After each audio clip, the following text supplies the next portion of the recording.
So Nigeria and Afghanistan, possibly the two most corrupt countries. But this particular president is actually not corrupt. I'm not going to demand any apology from anybody. What I'm demanding is the return of assets. From this day forward, it's going to be only America first. America first. The intellectual capacity of the president is protozoan. Can you really lay out the red carpet for someone who has talked about grabbing women by the I think about a man who thinks it's okay to go and grab. Tout le monde nous disait que c'était impossible. Everyone said it was impossible. Mais ils ne connaissaient pas la France. They didn't know France. It was a rude shock to many when the news broke that the bodies of 26 African migrant girls were found in the Mediterranean Sea in November 2017. Officials say the 26 girls, allegedly Nigeria, died attempting the dangerous journey from Libya to Europe. Now, the response of Nigeria's federal government, the sudden burial of the girls by the Italian authorities 9 days ahead the slated date, as well as the shocking discovery of modern-day slavery in Libya, are some of the issues we're discussing on Global Arena this week. I am Nifemi Oguntoye. Welcome on board. On November 17, 2017, the Italian authorities laid to rest 26 nameless African girls, allegedly Nigerians. 2 of them were pregnant. The Italian embassy had earlier indicated to the DG, National Agency for the Prohibition of Trafficking in Persons, NAPTIP, that the burial would take place in Salerno, Italy on November 26, 2017. It, however, took place 9 days earlier, with Nigeria's federal government expressing shock over the sudden burial. Senior Special Advisor to Nigeria's President on Diaspora and Foreign Affairs, Abike Dabiri-Erewa, says the Italian government has some questions to answer. It was shocking to see these girls buried about 9 days earlier. So we are asking the Italian authorities, and we have communicated a letter to the Italian embassy here in Nigeria as to questions as to why these girls were buried 9-10 days earlier than the date Italy communicated with Nigeria that they will be buried. The girls died while trying to cross the Mediterranean Sea from Libya. The matching coffins each have a white rose on them. A Catholic bishop and Muslim imam presided over the ceremony in the coastal city of Salerno. The women were found on November 5, 2017 by a Spanish rescue ship that held more than 150 people. These, no doubt, is part of an ongoing phenomenon. According to Italy's Interior Ministry, more than 111,000 migrants have reached the country by sea in the first months of 2017, with over 2,700 reported dead or missing. Former Director General, Nigeria Institute of International Affairs, NIAA, Professor Bola Akinterinwa, joins us now to shed more light on the issue. Professor Bola Akinterinwa, thank you for joining us again on Global Arena. It's always a pleasure to be here. Now, Nigeria's federal government has described as shocking what they have called the sudden burial of the 26 African girls drowned in the Mediterranean Sea. Do you think that the Italian government owes Nigeria any explanation at this time? There are two ways of looking at the question. Yes, the Italian government owes Nigeria an obligation. No, Italian government does not owe Nigeria any explanation. When we argue at the level of yes, there is an obligation for Italy, it is on the basis of the fact that allegedly citizens of Nigeria were involved. And there is the principle of diplomatic protection as provided for in the 1961 Vienna Diplomatic Convention. So the Nigerian government owes it a responsibility, a national responsibility, an international responsibility to seek protection of any Nigerian. A Nigerian by citizenship, by blood descent, by the principle of ius sanguinis. So, in this case, for Nigerian government to be seeking protection of its citizens, then the Italian government must look at that principle that the Nigerian has to be concerned, and by so doing, on the basis of the principle of international cooperation and reciprocity, the Italian government owes it responsibility to at least listen to the Nigerian government. No, when we argue contrarily, the issue is that who bears the responsibility financially, organizationally? When the incident occurred, where was the government of Nigeria? At what time did it occur to the Minister of Foreign Affairs to seek intervention? The Italian government wouldn't want to wait on the basis of the principle of national sovereignty too. This thing occurred where? It didn't occur on Nigeria's territory. It occurred within the jurisdictional competence of the Italian government. And then the government owes it the responsibility to know at what time is national interest is at stake, and will now have to quickly respond to that. So there are people who are saying, who are arguing that perhaps the federal government of Nigeria did not do enough when we talk about the number of Nigerians involved in this particular incidents. These girls were buried nameless. Would you say that there are more that the government should have done? You see, to an extent, because of the mania of managing foreign policy in this country, I can agree with you. But you see, at the end of the day, when we are talking about diplomatic intervention, diplomatic protection, the nationality of the concernees, the individuals, all right, must first of all be established. The truth is that all Nigerians traveling outside of the country are required to always report to Nigeria's diplomatic mission in the countries where they find themselves. When they register themselves, their identity will be known, all right? So when there is what we call denial of justice under private international law, when there is denial of justice, in that case, the government of Nigeria owes it a responsibility to seek protection. All right? The government must ensure that all the due processes have been followed, but the citizen of Nigeria has been denied justice. So Nigeria must come in. Now those who are traveling, I think that they wouldn't have gone through our mission. So our mission, wherever these Nigerians are, wouldn't have known. And you see many people from Niger Republic, the same adjective to qualify, all right, nouns, the same.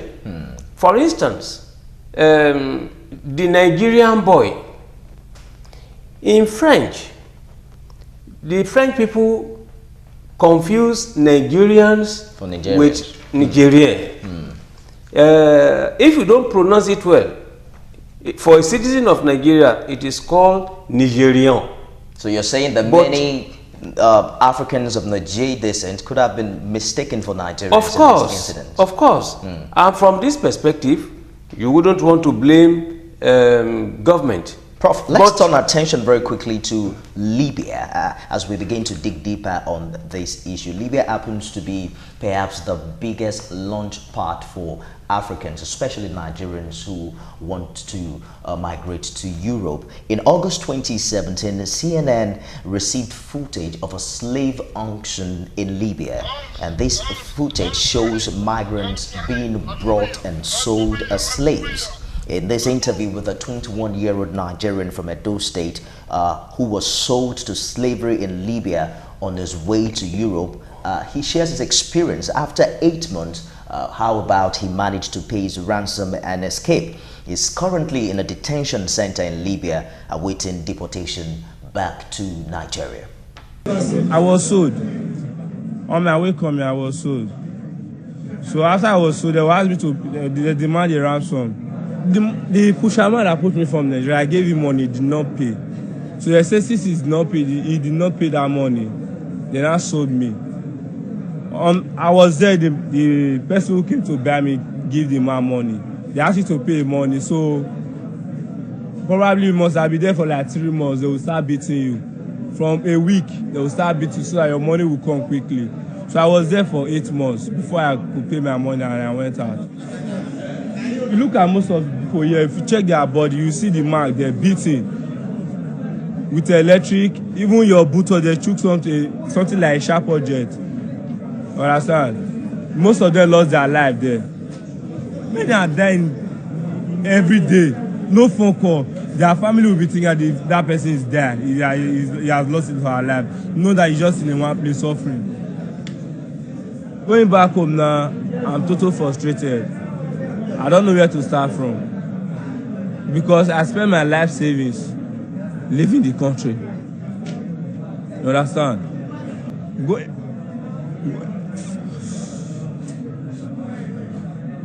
Going back home now, a lot of my friends, we start together. Most of them are in Europe now. In the business they are doing, most of them have grown up. So I go back and start back from square one. It's very painful. It's very painful. Even when they gave us food here, water, that's not the main problem to me. The main problem to me is how I'm going to start. That's just the main problem. Because I've lost a lot. My mother have lost a lot too. So it's very difficult. So, all I have to say is that if they say the European Union are helping. So in this kind of case, you deporting numbers of people like this, you don't have to deport them with empty-handed. Because if you look at it, you are deporting us. Before we left, we all have a dream. Isn't it? Yes. We all have a dream. You understand?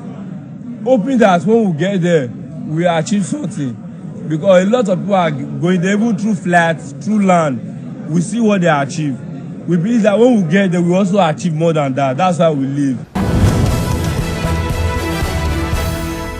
Welcome back. Now, it's no doubt a very sad story, Professor, when you hear Nigerians who have gone through this particular gruesome experience, many of them living in little than human expectation for a human being. But then Libya is also an African country. There are many who have blamed the Italian policy of migration, where they are of the opinion that Italy, with the support of the EU, has since the summer been training Libyan coast guards to intercept boats as part of a controversial deal that has resulted in the fall in numbers of migrants moving to Italy. What are your thoughts about these detention centers in Libya? You see, there's no way anybody can seek legalization of illegality. What do I mean by that? If you want to migrate to Europe, the due process, the normal procedure is to seek through application for a visa of whatever kind, visiting, work visa, migrant visa, and so on and so forth. The moment people now want to go to Europe through an illegal route, you don't blame any government that puts in place a detention center. The detention center has a purpose.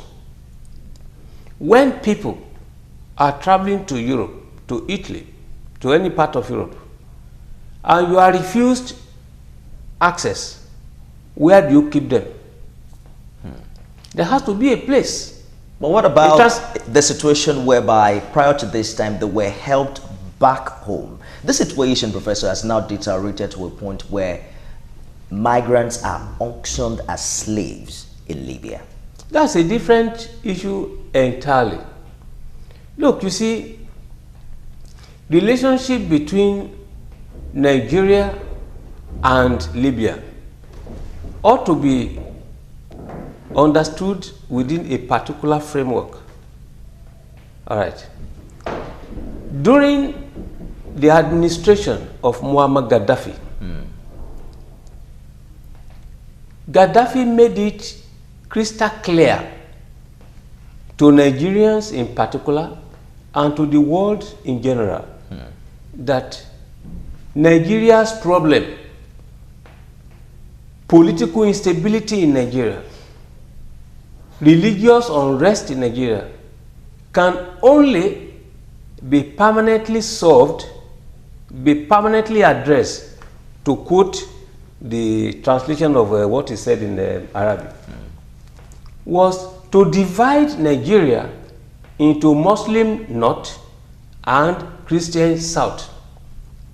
People should not quickly forget this.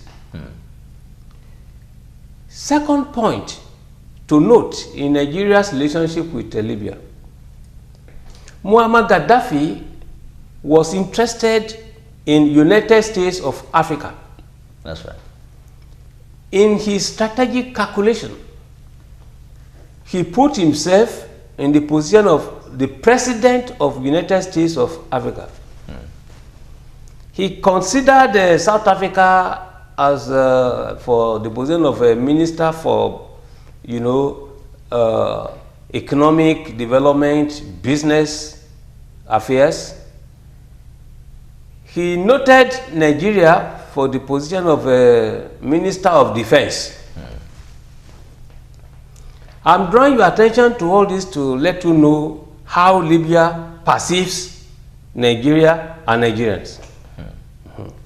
So, in the foreign policy calculations of Libya, Nigeria is required to be trailing Libya.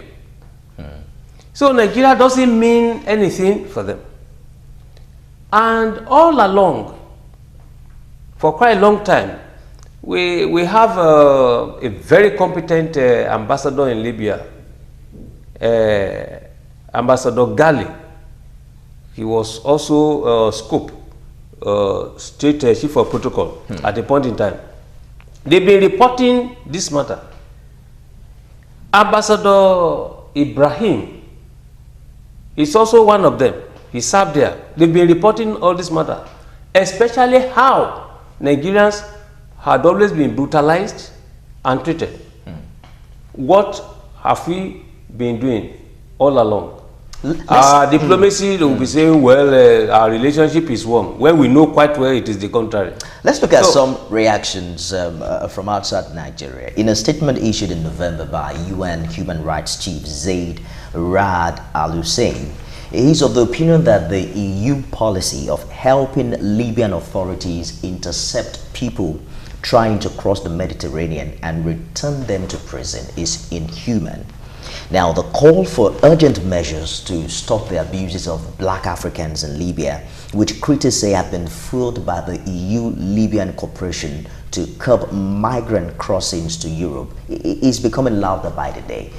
Do you think that apart from the efforts from African countries to develop their own states and limit the migration of their people, what do you say about this EU-Libyan cooperation?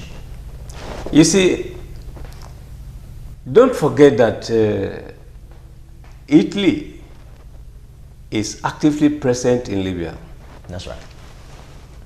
Don't forget that Libya resisted in 1936 the aggression of Italy. I'm simply saying that the nature, the type of colonial relationship between Libya and Italy is such that any good Italian leader will never allow the Italian interests in Libya to be tainted. All right. So whatever happens at the level of Italy must not be detrimental to the interests of Italy. Now, Italy is not an ordinary member of the European Union. Italy is a member, is a founding member of the European Economic Community that whose treaty was done on March 25, 1957 in Rome. So after EEC, European Economic Union of 6, to EEC of 9, to 10, to 12, and to the current 27, Italy has always been a major player. The point to which I'm drawing attention is simple. Now, Europe has been flooded by illegal migrants. Now, the illegal migrants have always been accused of association to and with international terrorists. And they are now trying to look at how to prevent international terrorism through reduction of illegal migrants. Which country in the world, including Nigeria, will want illegal migrants in this place? Nobody. Even within the framework of the ECOWAS, all right, which has a protocol on free movement, which provides for a right of establishment in any member states, which talks about the concept of community citizen. That's right. Now, travel from Lagos, go through the coast and see whether they respect that. Everybody will still want to check your identity to be sure that community citizenship does not become detrimental to the protection of their interests. But are you saying that the world doesn't have a responsibility at all, given the huge number of displaced people, especially in the developing parts of the world? I like your question, but let me ask you this question too. Are you aware that in Switzerland, there is a town called Basel? All right? That is where you have the United Nations office. That office issues what they call world passport, international passport. All right? That passport is normally given to stateless people, people who are stranded, who are displaced, all the people you are now talking about. So when you find yourself in that type of difficulty, all right, you can go to Basel, apply. Okay, you will then have that passport. That is the responsibility of the United Nations. Most countries of the world, most member states of the United Nations signed the agreement to be issuing such passports. But virtually none of them will give any decent treatment to somebody coming with a world passport. They don't condone it, but they signed the agreement to treat them very well. So please, you see, it's all politics about this. You must ensure national security by taking your own measures as you take them. But who is going to help Africa? And let us drive this home to Nigeria. According to Italy's Interior Ministry, over 2,700 migrants, African migrants, have been reported dead or missing in the first 10 months of 2017. Year in, year out, Nigerians and indeed Africans check out of their countries to seek a better life in Europe. Who's going to help Africa? There's a lot of talk about the EU, the UN, what the developed countries can do. Where, in your opinion, is the real help that Africa deserves going to come from? Let me begin with a biblical saying: heaven helps those who help themselves. The victims themselves must learn how to help, all right, themselves. There is no individual on earth who is dishonest to himself. And you now expect somebody who is dishonest with himself, herself, to come and show honesty with you. It's not possible. If you can be dishonest with yourself in your strategic planning, now, why will you go to another person and show honesty? Please, let's rule that one out. The second point is that I am positing here that Africa cannot grow, will not develop until it ceases to receive help from outside. Now, those who are helping Africa, they had already helped themselves. That's why they are in a position to give. But Africa is currently in a permanent position of always receiving, always taking, but not in a position to give.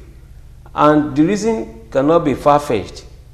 Please, all the development aid, development assistance that had been given to Africa since the time of independence, since the early 1960s, where are we today? Honored to have you on the show. Thank you for sharing your intellect and wisdom with us. Thank you, it's a pleasure. I thank you for your kind invitation. Glad to have you around always. And that's our show this week. Thanks for being a part of it. Don't forget to watch out for it, same time, same station next week. I am Nifemi Oguntoye.